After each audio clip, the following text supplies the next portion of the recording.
भाभी, मेरे लिए पनीर का पराठा। और मेरे लिए आलू का। है और पराठे, लेकिन पनीर और आलू तो खत्म हो गया।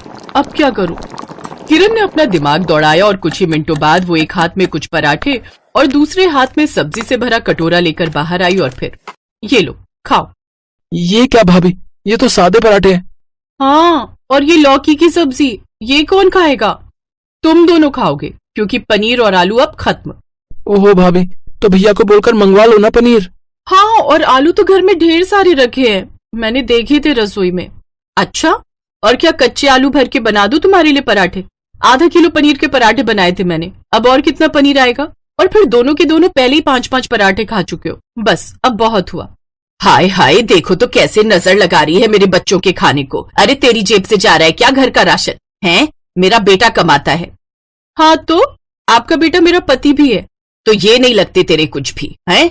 ननद और देवर तो कितने लाडले होते हैं भाभियों के, लेकिन इसे देखो, थोड़ा सा खाना खिलाने में भी जान जाती है इसकी। तुम रुको बच्चों, मैं अभी बाजार से पनीर लेकर आती हूँ और फिर मैं बनाऊंगी तुम दोनों के लिए पराठे। इतना कहकर किरण की सास राजवती अपनी लाठी के सहारे उठने की कोशिश करने लगी, लेकिन तभी उसका पैर लड़खड़ा गया और वो बस गिरने ही वाली थी कि किरण ने उसे संभालते हुए कहा, बस कीजिए माँ जी, मैं इनकी दुश्मन नहीं हूँ, इनके भले के लिए कह रही थी, लेकिन रहने दीजिए, आपको तो मैं कभी सही लग ही नहीं सकती। आप बैठिए, मैं लेकर आती हूँ पनीर। अब नहीं भाभी, रहने दो, मैंने लौकी की सब्जी से खा लिए पराठे, मेरा हो गया अब। हाँ, और मेरा भी। ये कहकर सचिन और सीमा डाइनिंग टेबल से उठकर चले गए और किरण अपनी सास को सहारा देकर उनके कमरे में लेकर गई। सास को बिस्तर पर लिटाने के बाद जैसे ही वो वहां से जाने को हुई तो राजवती ने उसे रोकते हुए कहा, मेरी बात का बुरा ना मानना बहू, वो क्या है ना, सूरज के बाद बड़ी मिन्नतों से पैदा हुए थे सीमा और सचिन, तो कुछ ज्यादा ही लाडले हो गए मेरे, और फिर जुड़वा हैं तो दोनों की कई आदतें एक जैसी हैं। बाकी आदतों का तो पता नहीं माँ जी, लेकिन एक खराब आदत तो दोनों में है, खाने पर कंट्रोल ही नहीं है दोनों का। अब आप ही बताइए, क्या सिर्फ खाना बनाना ही होता है क्या? मुझे समझती हो बहू, लेकिन अब जो है सो है, मेरी हालत तो तुम्हारे सामने है, अब ज्यादा दिनों की मेहमान नहीं हूं मैं, तो बस इतना उपकार कर देना बेटी कि मेरे जाने के बाद इन दोनों को माँ की कमी न महसूस होने देना। ओहो माँ जी, आपको कुछ नहीं होगा, ये सब मत सोचिए, अब मैं जाती हूँ, रसोई में दाल उबलने रख कर आई हूँ। किरण ने अपनी सास की बात उस वक्त तो टाल दी, लेकिन अंदर ही अंदर वो वाकई इस मामले को लेकर बहुत परेशान थी।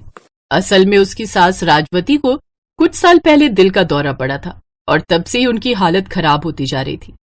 घर की सारी जिम्मेदारी किरण पर थी। किसी तरह किरण सब कुछ मैनेज कर ही रही थी कि तभी एक दिन उसकी सास राजवती स्वर्ग से धार गई। और फिर, मत रो माँ जी, नहीं है तो क्या हुआ, मैं तो हूं ना। ये कहकर किरण ने सीमा और सचिन को गले से लगा लिया और उस दिन से वो उन दोनों का और भी अच्छे से ख्याल रखने लगी। खाने को लेकर रोक टोक करना भी उसने छोड़ दिया। और फिर एक दिन, सुनिए, घर से फोन आया था, माँ की तबीयत ठीक नहीं है।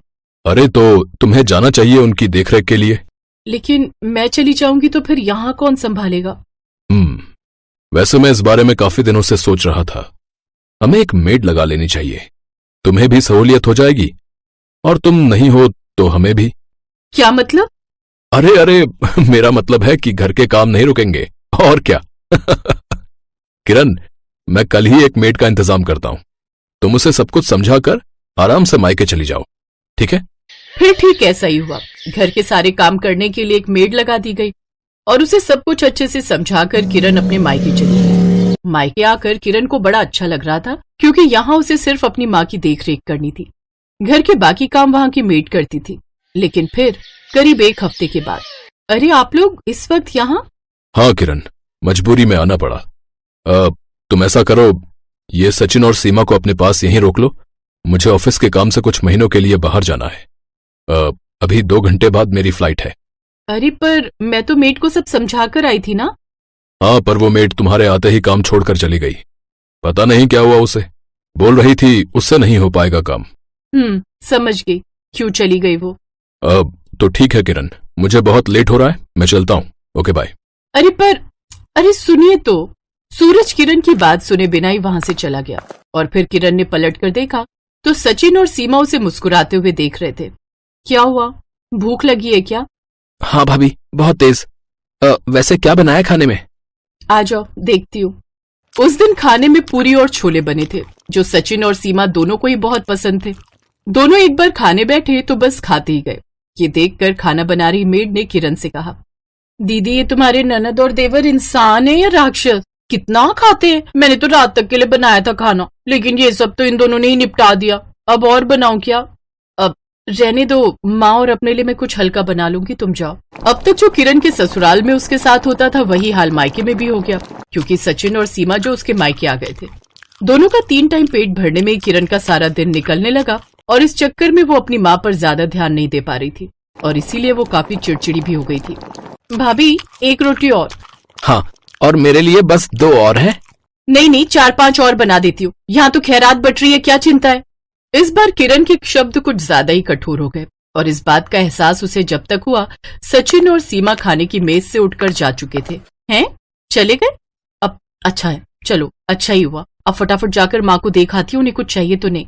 रसोई का काम समेटकर किरण अपनी माँ के कमरे में गई, लेकिन वहां का नजारा देखकर उसकी आंखें फटी रह गईं। उसने देखा कि किरण की माँ बिस्तर से नीचे गिरने वाली थी और सचिन और सीमा वहीं उनके पास खड़े थे। ये देखकर किरण ने चिल्लाते हुए कहा, ये क्या कर रहे हो तुम दोनों? हटो मेरी माँ के पास से। अरे थोड़ा सा टोक दिया तो इस हरकत पर उतर आए। मेरी माँ को बिस्तर से गिराने जा रहे थे। ठहर जाओ, तुम्हें तो मैं। रुक जा किरण, तू गलत समझ रही है। ये दोनों मुझे गिरा नहीं रहे थे, बल्कि गिरने से बचा रहे थे। मुझे प्यास लगी थी तो सोचा तुझे क्यों परेशान करूं। खुद पानी लेने उठी रही थी कि पैर लड़खड़ा गए। वो तो भला हो इन दोनों बच्चों का जो सही समय पर आकर संभाल लिया मुझे, वरना तो इस उम्र में हड्डियां भी नहीं जुड़नी थी मेरी।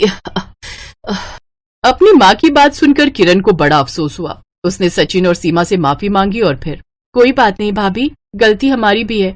हमें पता है हमारे भुक्कड़पन ने आपको बहुत परेशान कर दिया है। हाँ भाभी, खाना देखते ही पता नहीं हमें क्या हो जाता है, और फिर आप इतना बढ़िया खाना बनाती हो कि खुद पर कंट्रोल ही नहीं रहता। लेकिन भाभी अब हम ज्यादा खाने की आदत छोड़ना चाहते हैं, इसके लिए हमें जो करना पड़े हम करेंगे। तो फिर ठीक है, तुम लोगों से पहले मुझे इस मिशन पर लगना होगा। अब से मैं तुम लोगों के लिए सिर्फ हेल्दी खाना बनाऊंगी और जितना मैं कहूंगी बस उतना ही खाना होगा तुम्हें, समझे? समझ गए भाभी। तो फिर आज डिनर में क्या बनाओगी? वेजिटेबल सूप, वो भी सिर्फ एक कटोरी।